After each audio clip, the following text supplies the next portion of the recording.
Sir, আমার প্রশ্নটা এই যে, যদি কেউ দুর্বল হয় এবং সে যদি নিজের পক্ষ নিতে না পারে, তাহলে তাকে তো বাধ্য হয়ে সমাজের অংশ হয়েই থাকতে হবে এবং মানুষ যেমনটা চাইবে তেমনটাই করতে হবে।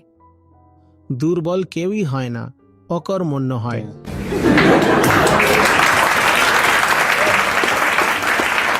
কোনো বাধ্যতা নেই, কিছুই নেই। বাধ্যতা আবার কি? পক্ষ নিতে পারে না। কার সামনে পক্ষ নিতে পারে না? অফিসে নিজের বসের সামনে পক্ষ নিতে পারে না। বাধ্যবাধকতা আছে, ভীতু হয়ে আছে, একদম এমনটা হয়ে আছে। সেই ব্যক্তি বাড়িতে এসে বউয়ের সামনে পক্ষ নেয়, আবার থাপ্পড় মারে। এখন বউটাও বাধ্য হয়ে আছে, ভীতু হয়ে আছে, সেও ঠিক এমনটাই করছে।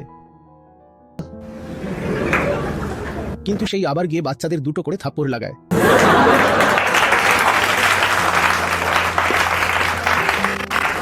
বলুন, এখানে বাধ্যবাধকতা আছে নাকি স্বার্থ আছে? স্বার্থ আছে। লোকটা অফিস থেকে টাকা পায়, তাই সে ওখানে পক্ষ নিতে পারে না।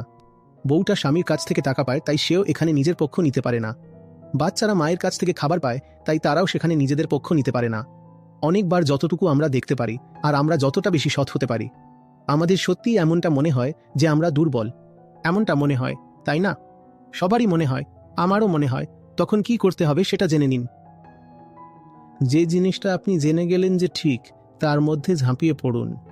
যদি এটা মনেও হয় যে সেটা করার ক্ষমতা, বল বা যোগ্যতা আপনার নেই, তবু সেটাতে ঝাঁপিয়ে পড়ুন। ঝাঁপিয়ে পড়লে কি হয় সেটা জানেন কি? শক্তি নিজের থেকেই এসে যায়, উন্মোচিত হয়ে যায়, প্রকট হয়ে যায়, অনাবৃত হয়ে যায়।